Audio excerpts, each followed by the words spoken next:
Selamat pagi anak-anak. Pagi Bu Guru. Apa kabarnya hari ini? Luar biasa, tetap semangat. Oke, semangat sekali ya. Tadi sebelum datang ke sekolah, ada sarapan? Ada mandi?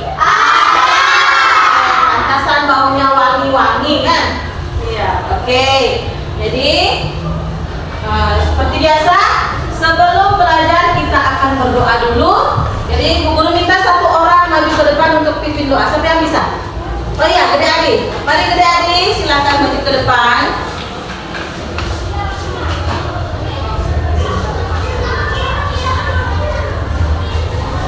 Teman-teman, sebelum belajar berdoa mulai. Ada rasanya.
Terima kasih Gede, silakan duduk kembali.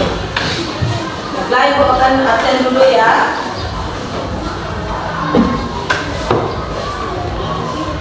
Rio, Hadir. Angga, Hadir. Arta, Gede Adi, Hadir. Desta, Hadir. Sakila, Hadir. Khalifa, Hadir. Kansa, Hadir. Gita, Hadir. Gana, Hadir. Christine, Hadir. Anggriska, Hadir. Yulia, Chelsea. Oke, hadir semua ini ya. Baiklah, adik-adik sekalian, untuk menumbuhkan rasa nasionalisme kita, mari kita menyanyikan lagu Garuda Pancasila. Untuk itu, Bu Guru undang semuanya untuk berdiri. Silakan berdiri semua. Kita akan menyanyikan lagu Garuda Pancasila. 1, 2, 3. Garuda Pancasila, akulah pendukungmu. Patriot proklamasi, sedia berkorban untukmu. Pancasila dasar negara, rakyat adil makmur sentosa. Terima kasih bangsaku, ayo maju, maju, ayo maju, maju, ayo maju, maju. Oke, nah sekarang kita akan menyanyikan lagu 7 kebiasaan anak Indonesia hebat. 1, 2, 3. Bangun pagi beribadah olahraga, keman belajar makan sehat dan bergizi. Ayo bermasyarakat, tak lupa istirahat. Aku adalah anak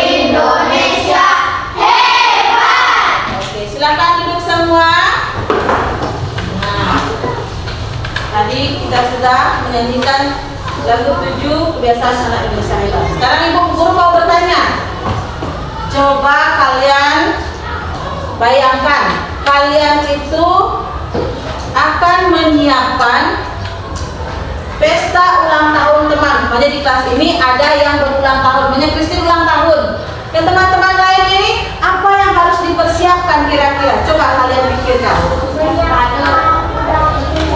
Oh, menyiapkan undangan.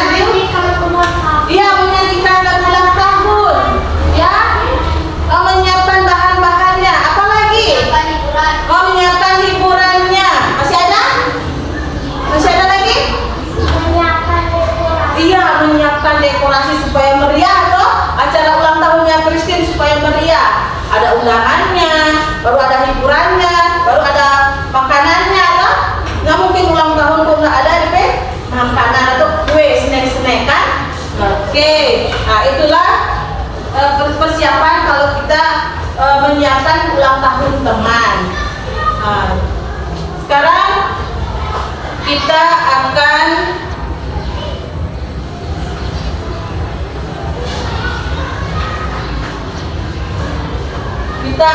belajar tentang berpikir komputasional. Pernah dengar? Kira-kira kalian pernah dengar itu? Apa itu berpikir komputasional? Sudah pernah dengar? Belum? Oke. Jadi sebentar ibu guru akan jelaskan. Sekarang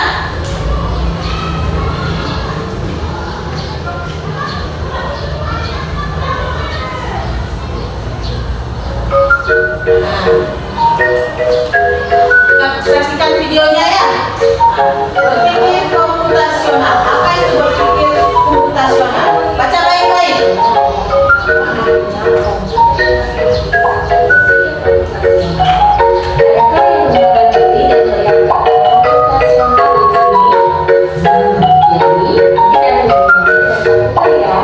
Iya, betul sekali. Jumlah motornya sudah mengetahui berpikir komputasional adalah proses berpikir untuk manusia. Dalam komputer, proses berpikir ini dilakukan sebelum mulai menulis atau pemrograman. Jika sudah direncanakan dengan baik, maka kalian ditulis atau melakukan kebutuhan yang dapat diselesaikan dengan cepat dan tepat. Tetapi ternyata berpikir komputasional juga bisa dilakukan tanpa komputer dan tanpa internet loh. Malah sebenarnya kita tuh sudah melakukannya dalam kehidupan sehari-hari, mulai dari sehari-hari, mencari aplikasi pelajaran, hingga kegiatan sekolah. Wah, kalau kita sudah bisa melakukannya setiap hari, berarti kita semua sudah mahir loh. Belum tentu. Coba contoh tadi kan menerapkan berpikir komputasional pada masalah yang sederhana. Masih banyak nih masalah yang lebih kompleks, seperti misalnya membuat keuangan bulanan, apa yang harus dilakukan kalau kamu tersesat di tahun baru, hingga memilih jurusan dan karir. Lalu yang lebih penting lagi, ketika kamu dewasa nanti, kamu akan menghadapi era industri 4 dan bahkan 5. Di sini kamu perlu kecepatan untuk memantap. Nah, nanti kalau sekarang kan kalian masih sekolah kan? Nah, kalau masih sekolah berarti kalian masih belajar menggunakan seragam seperti ini. Berpikirnya juga masih apa? Sederhana kan? Nah, nanti kalau kalian sudah tamat sekolah, kemudian sudah bekerja, nah kalian juga akan bekerja menggunakan apa itu? Iya, jadi berpikir komputasional, jadi berpikir seperti komputer. Jadi inilah yang harus kita pelajari. Lanjut ya. Mulai dari mencari dan memilah informasi yang kamu perlukan. Inilah informasinya ya. Informasi itu untuk membuat keputusan penting dalam hidupmu. Menghadapi masalah kompleks kehidupan di masa sekarang dan masa depan ini seperti perencanaan coding yang sudah dibahas sebelumnya. Kalian memakai Kuncinya adalah memahami masalah yang tuntas dan mencari cara menyelesaikan yang efektif dan efisien. Nah, kalau begitu, bagaimana agar kita bisa berpikir komputasional? Sekarang kita bahas ya 4 landasan dari berpikir komputasional. Yang pertama, dekomposisi. Dekomposisi artinya membagi masalah kompleks ke bagian yang lebih kecil agar mudah diselesaikan. Misalnya kamu ditunjuk jadi ketua panitia lomba 17-an, maka untuk memudahkan pelaksanaan, kamu bisa menunjuk panitia bagian acara, konsumsi, publikasi, keamanan, dan lainnya. Yang kedua adalah pola, artinya mencari kesamaan dan pola di antara bagian-bagian masalah kompleks yang sudah dipecah. Misalnya kamu hendak melipat dan menyimpan jemuran di rumah, maka kamu perlu bisa mengenali jemuran milik ayah, ibu, adik, dan milik bersama seperti spray, handuk, dan lainnya. Ini kadangnya Di sini yang contoh sederhana untuk yang di rumah ini ya, berpikir komputasional untuk kita di rumah. Nah, jadi contohnya itu saat mengangkat jemuran baju, kalau sudah kering dipisah, jangan dicampur. Mana baju ayah, mana baju ibu, mana baju kalian atau baju adik dengan kakak, harus dipisahkan, jangan dicampur supaya bisa apa? Tidak mengganggu aktivitas kita yang lain tuh. Kalau umpamanya dicampur nanti kita waktu kita terbang mencari baju, mana ini baju saya, mana baju papa, kan menyita waktu kan. Oke, kita lanjut. jemuran itu perlu disimpan di tempat yang berbeda. Yang ketiga, abstraksi. Artinya fokus pada informasi yang penting saja, mengabaikan detail yang tidak diperlukan. Misalnya kamu hendak menceritakan pengalamanmu berwisata ke luar kota. Tentunya kamu mengalami banyak hal dari mulai berangkat di bus, berfoto bersama, makan di restoran, menginap di hotel, hingga perjalanan pulang. Tapi nggak mungkin kan kamu ceritakan semua kejadian dengan detail pada teman-temanmu. Pasti mereka bosan kalau kelamaan. Jadi kamu harus mencari beberapa kejadian yang menarik saja untuk diceritakan pada teman. Yang terakhir, algoritma. Artinya membuat langkah-langkah penyelesaian atau membuat aturan yang diikuti untuk menyelesaikan masalah. Misalnya kamu diberi daftar belanja di supermarket oleh ibu. Ada minyak goreng, telur, roti, sayur, dan kopi. Lalu kamu harus buru-buru karena ibu sudah mau memasak dengan minyak goreng itu. Nah, kalau seperti ini, satu cara yang efisien misalnya mulai dengan mengambil barang yang paling dekat dari pintu masuk hingga terakhir yang paling dekat dengan kasir. Nah, itu dia 4 landasan berpikir komputasional yang perlu diterapkan untuk memecahkan masalah yang kompleks. Lalu berikutnya, apakah ada cara untuk mengasah kemampuan berpikir komputasional? Tentu ada. Selain bisa coba kamu terapkan ke masalah sehari-harimu, kamu bisa juga latihan soal untuk mengasahnya. Ya, jadi kalau untuk kehidupan sehari-hari tadi contohnya kalau mau jalan-jalan atau mengangkat jemuran kan. Nah, kalau untuk di mata pelajaran bisa menggunakan pelajaran matematika, namanya bilangan ganjil dan bilangan genap, seperti yang contohnya tadi kan. Nah, sekarang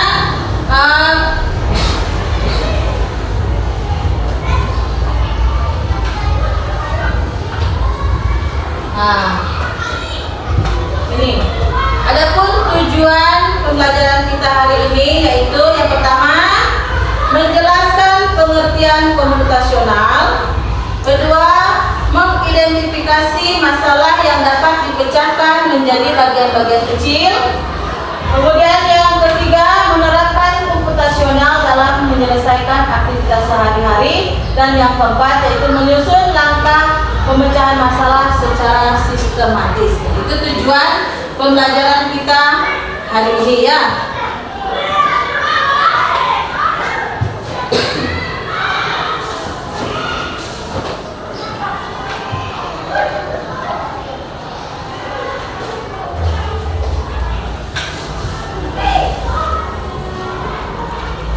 Sekarang kita perhatikan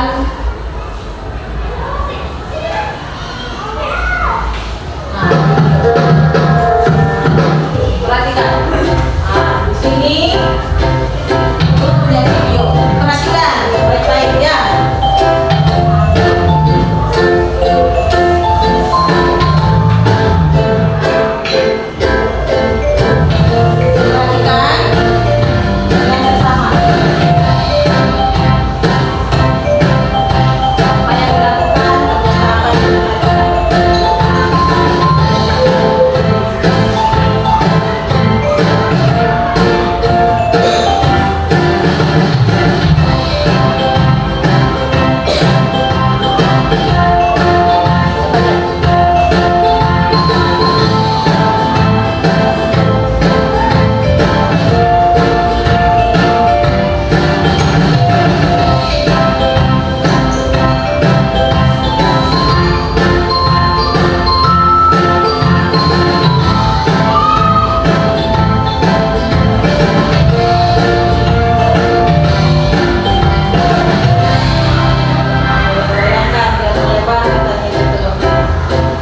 membuat bekal ke sekolah ya. Itu contoh video membuat bekal ke sekolah.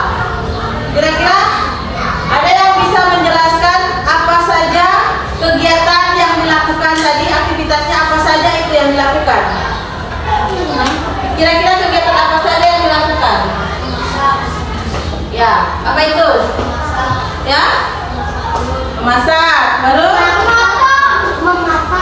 memasak sosis, apa lagi? Memotong, apa lagi?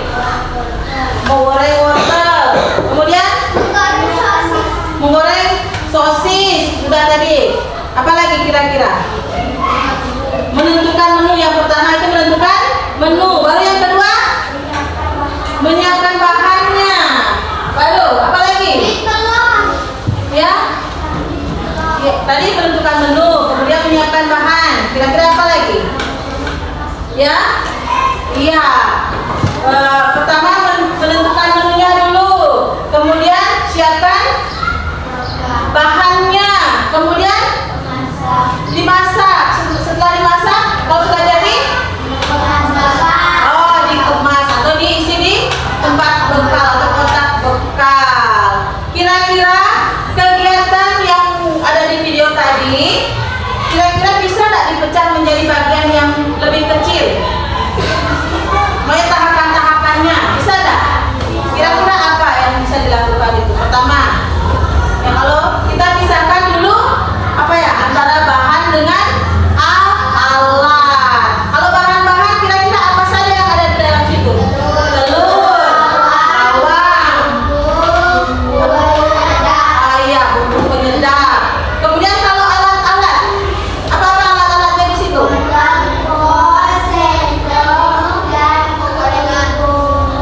Oh iya, jadi ada mangkok, kemudian ada sendok atau garpu yang dipakai untuk dikocok itu kan. Kemudian terakhir apa?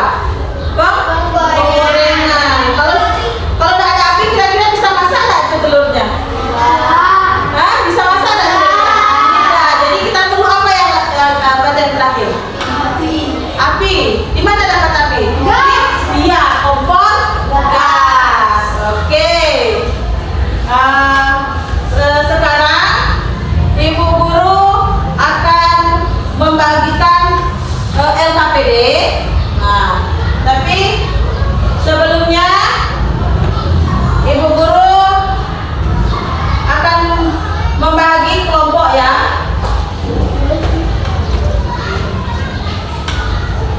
Di sini kelompok 1, yang ini kelompok 2, dan yang ini kelompok 3. Oke, Ibu Guru akan membagikan LKPD-nya. Nah, ingat di situ tulis nama kelompok, kemudian nama anggota, lalu pilih masalah mana yang mau digunakan. Di situ ada 3 masalah. Yang pertama itu menyiapkan sarapan pagi, yang kedua itu merapikan kamar, dan yang ketiga pergi ke sekolah. Tinggal dipilih ya. Ingat, tulis nama kelompok, kemudian nama-nama anggota di situ ya. Tulis semua namanya. Waktunya 15 menit. Silakan.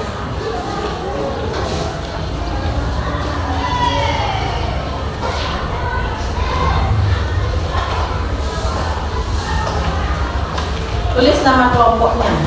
Ya, jadi dipilih mana yang mau digunakan, yang mau dibuat langkah-langkahnya.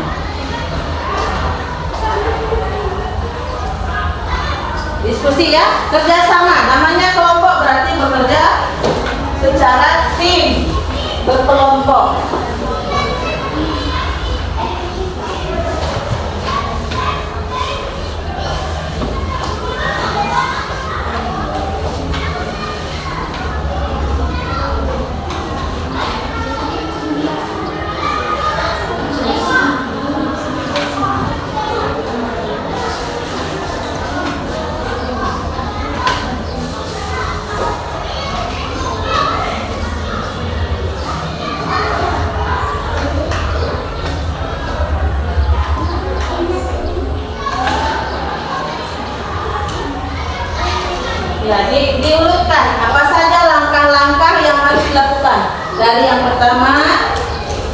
sampai yang terakhir. Apa yang perlu dipersiapkan?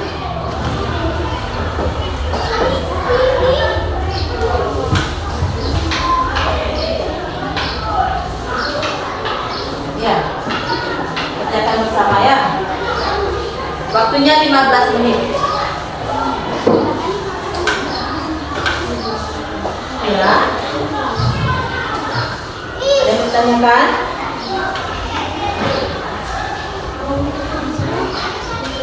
Oh tidak. Pilih saja salah satu, 1, 2, dan 3. Oke, baru uraikan di sini langkah-langkahnya. Ya. Ini juga dijawab. Ada 2 pertanyaan. Kerjakan berkelompok ya. Kelompok 3 ada yang mau ditanyakan? Tidak.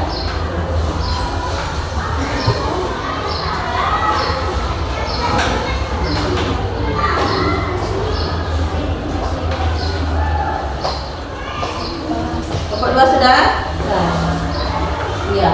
Pilih, kemudian diurutkan langkah-langkahnya. Ini juga dijawab nanti ya.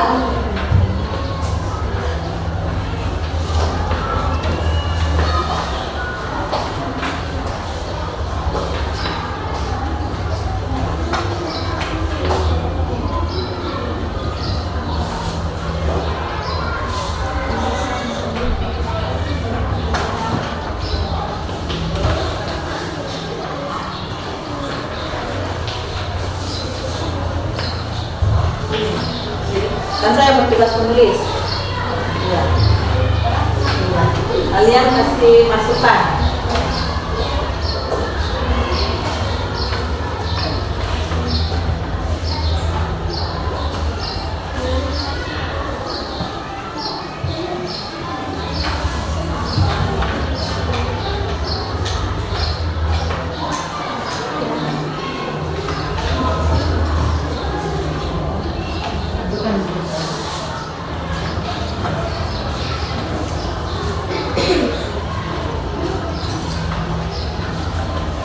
Pensil bukan boleh. Tidak apa-apa.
kelompok kan, kelompok karena mungkin kan yang bagian urutan langkah-langkah masalah yang dilakukan. Iya, baca. Soalnya nanti korban ya. Ya. Bagaimana? Iya, dari sini.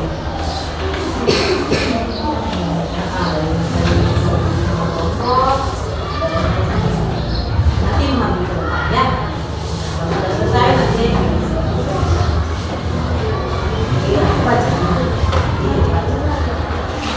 Sudah ada yang selesai? Sudah? Oke. Sekarang yang kelompok, yang masing-masing kelompok satu orang maju ke depan mewakili untuk mempresentasikan hasil kerja kelompoknya, hasil diskusinya ya. Kelompok berapa yang kira-kira sudah selesai?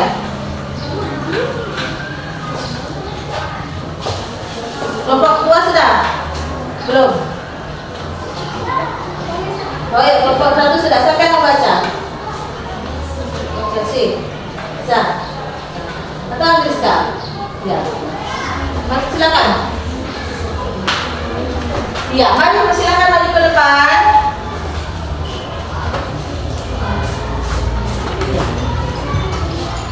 Oke. Nah, jadi kelompok 1 akan mempresentasikan hasil kelompoknya. Saya dari kelompok 1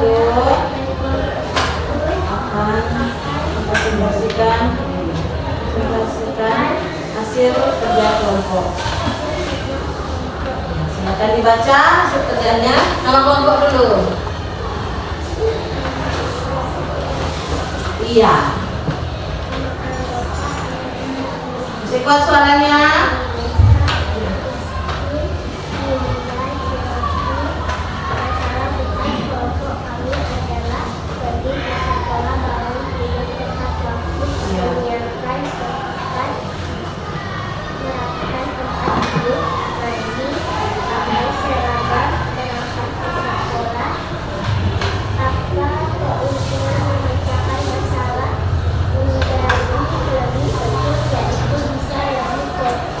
Fokus.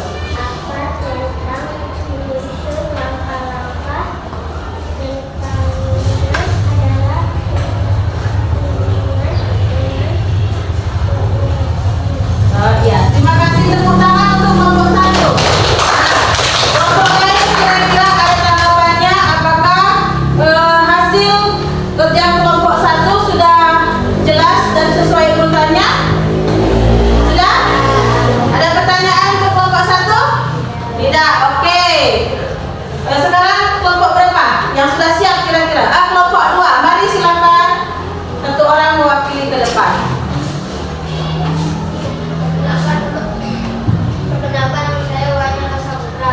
Saya akan mempresentasikan hasil diskusi dari kelompok 2. Nama anggota Desta Arta Dihadi Angga. Masalah besar kelompok kami adalah menyiapkan sarapan pagi. Urutan menyiapkan bekal sekolah, yaitu menentukan menu, menyiapkan bahan, memasak makanan, menata makanan. Apa keuntungan memecah masalah menjadi langkah kecil, yaitu agar mudah dicari solusinya. Apa tantangan menyusun langkah-langkah? Tantangannya adalah waktu yang diperlukan. Ya, waktu yang diperlukan. Oke. Terima kasih, tepuk tangan untuk kelompok 2. Nah, kira-kira untuk hasil kerja kelompok 2 ada yang mau ditanyakan? Apakah langkah-langkahnya sudah berurutan? Atau sudah tepat? Oh, sudah. Oke, sekarang giliran kelompok 3. Silakan.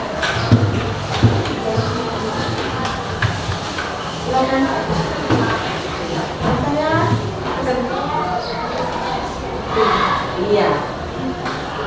Saya akan mempresentasikan hasil kerja kelompok kami. Nama anggota dulu.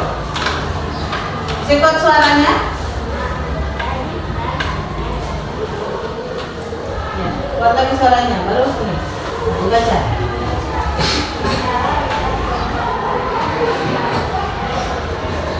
Iya. Iya.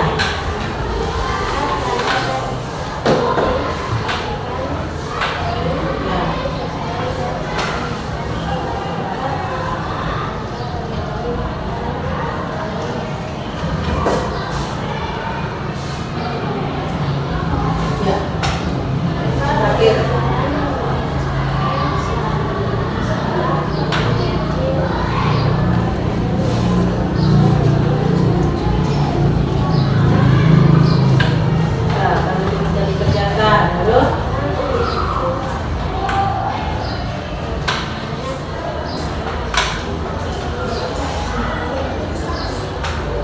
terima kasih. Tepuk tangan untuk kelompok 3.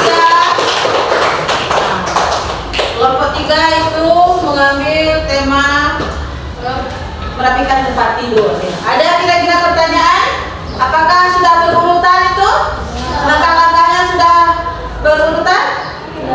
Oke, sudah. Terima kasih. Tepuk tangan untuk semua. Nah, jadi setelah kita mengerjakan tugas tersebut, Bu Guru mau bertanya, bagaimana rasanya memecah masalah menjadi langkah-langkah yang kecil? Kira-kira bagaimana? Bagaimana rasanya? Bagaimana rasanya? Saya merasa senang. Merasa? Senang. Iya, senang. Kalau kelompok 1, bagaimana rasanya? Senang tidak? Merasa lebih gampang tidak aktivitas kita? Iya, waktunya lebih singkat kan? Kalau sudah itu, jadi terstruktur, semuanya tersusun secara sistematis, jadi tidak kacau kan? Kegiatannya tidak kacau. Jadi kita seperti contohnya membuat sarapan kan? Membuat sarapan kita tentukan dulu bahan-bahan yang menunya, kita tentukan dulu, kemudian bahan-bahannya, apa yang kita lakukan kepada bahan itu, kemudian setelah jadi siap dibawa atau dimakan ya, kalau bekal. Nah, kemudian kira-kira ini bisa membantu tak? Bisa tak? Hah? Bisa membantu tak di kegiatan itu? Yang menyusun itu kegiatannya itu membantu tak kira-kira? Hah? Jadi apa yang kita rasakan kalau umpamanya sudah melakukan kegiatan tersebut? Enggak panik menghadapi Iya, kita tidak panik. Jadi sudah tahu kan urutannya, sudah tahu. Jadi kita tidak panik. Apa yang harus dilakukan sekarang ya? Nggak panik seperti itu kan? Nah, jadi tidak panik. Nah, baiklah anak-anak, karena tadi sudah selesai mempresentasikan hasil kelompoknya. Sekarang mari kita simpulkan pembelajaran kita hari ini.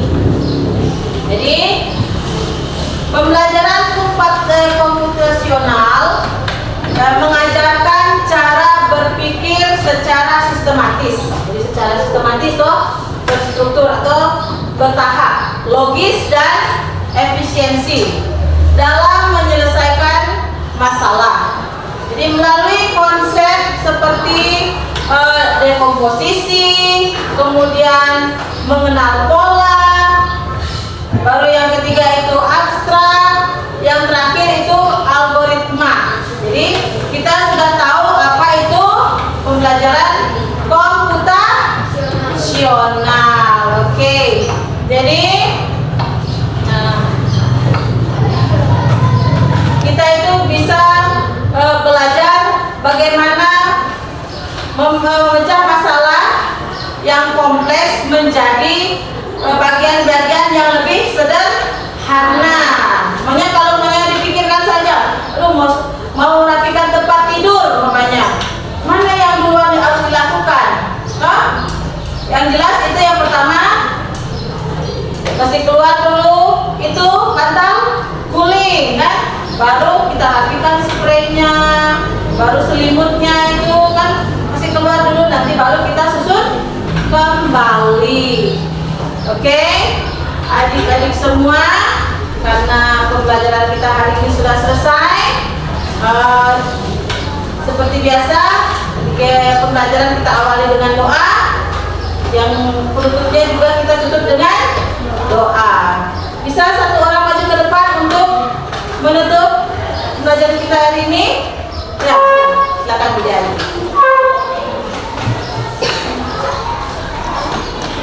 Terima kasih.